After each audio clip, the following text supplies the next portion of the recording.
Hi everyone, welcome to my channel IT classes by Nishi Saba. मैं हूँ आपकी निशी और आज हम लोग देखेंगे ternary operator in C. Ternary operator क्या होता है सी में, वो आज हम अच्छे से आपको डिफाइन करने वाले हैं और साथ ही साथ इसमें सिंटैक्स भी बताने वाले हैं और आपको दो प्रोग्राम भी करके हम आपको अच्छे से एक्सप्लेन करने वाले हैं ताकि आपको अच्छे से समझ में आए कि टर्नरी ऑपरेटर क्या होता है। So let's start. What is ternary operator? Full explanation.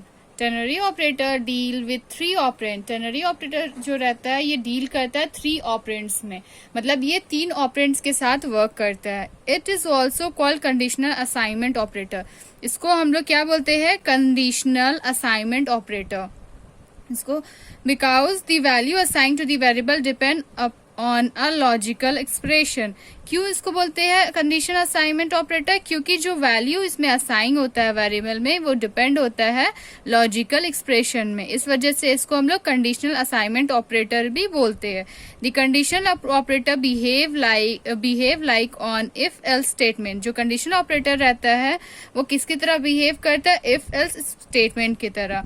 But it take less space and write in the short way possible.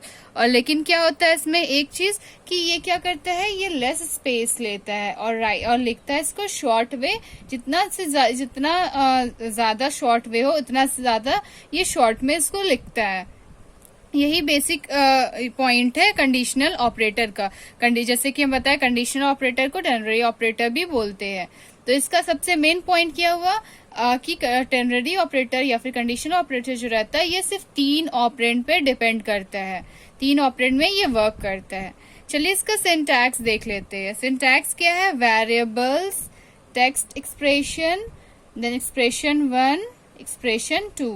तो यहाँ पे वेरिएबल्स है, फर्स्ट में टेक्स्ट एक्सप्रेशन। यहाँ पे क्या रहेगा? टेक्स्ट एक्सप्रेशन हम लोग का रहेगा। फिर यहाँ पे क्वेश्चन मार्क, फिर यहाँ पे एक्सप्रेशन 1। तो अगर ये वाला एक्सप्रेशन ये पास हुआ तो ये एक्सप्रेशन 1 में जाएगा। अगर ये एक्सप्रेशन पास नहीं हुआ तो हम लोग का कहाँ जाएगा? एक्सप्रेशन 2 में जाएगा। The value contains the result of expression 1। Value जो रहता है ये कंटेन करता है रिजल्ट ऑफ एक्सप्रेशन 1।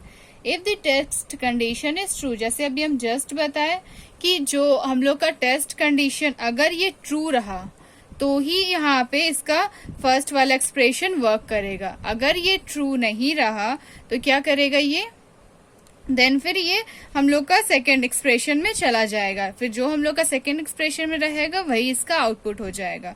चलिए इसका हम लोग एग्जाम्पल्स देख लेते हैं ताकि आपको अच्छे से समझ में आए कि हम आपको एक्चुअली में क्या बताना चाह रहे थे। देखिए इसका एग्जाम्पल है, accept the marks and check marks is greater than 60 then display first division otherwise fail. तो यहाँ पे क्या क्वेश्चन है? एक्सेप्ट द मार्क्स को एक्सेप्ट करना है और चेक करना है मार्क्स जो है वो ग्रेटर देन 60 से ज्यादा है कि नहीं। अगर ज्यादा है तो डिस्प्ले करना है फर्स्ट डिवीजन अदरवाइज फेल।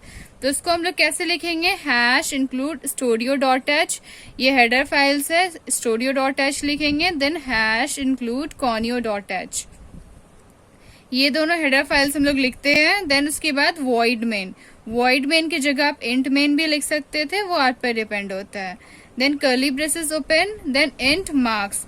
हम लोग को यहाँ पे क्या करना है? हम लोग को चेक करना है मार्क्स को। तो यहाँ पे हम लोग इसीलिए यहाँ पे मार्क्स लिखे है, इंट में हम मार्क्स ले लिए है। देन प्रिंट एफ में क्या बोला है? इंटर दी मार्क्स। यहाँ पे हम क्या किए? इंटर दी मार्क्स लिखे हैं। देन स्कैन एफ में फिर यहाँ पे %d, क्योंकि सिर्फ मार्क्स लिए इसीलिए एक ही %d लिए है और यहाँ पे इंट था इसीलिए %d लिए। अगर फ्लोट रहता तो %f लेते, अगर और कुछ रहता तो उस हिसाब से हम लोग उसको यहाँ पे लेते। तो इंट में क्या होगा? %d।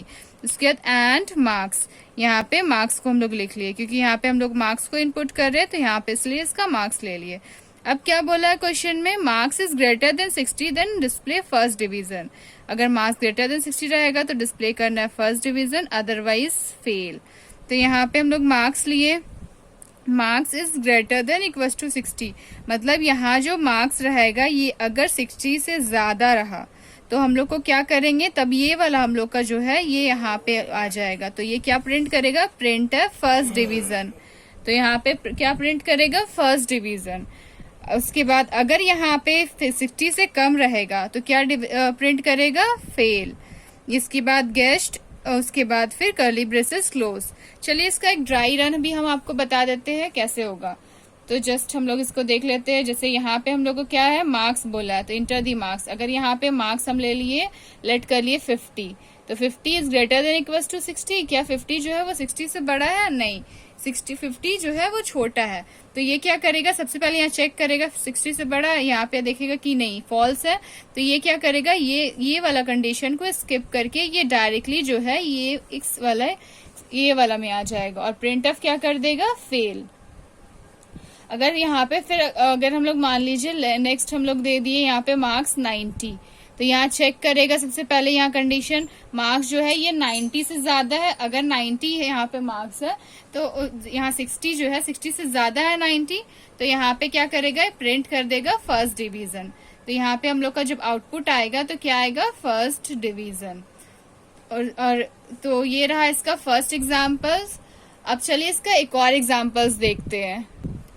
नेक्स्ट क्वेश्चन है, accept the number and check number is positive और नेगेटिव। यहाँ पे चेक कर रहा है कि नंबर जो हम लोग लिए हैं ये नंबर पॉजिटिव है कि नेगेटिव है।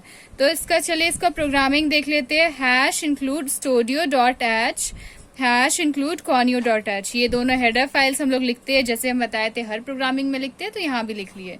देन इंट मेन, हम वहां पे बताए थे क्या कि हम लोग यहाँ पे वॉइड मेन भी लिख सकते हैं, इंट मेन भी लिख सकते हैं, वो आप पर डिपेंड रहता है कि आप क्या लिखेंगे।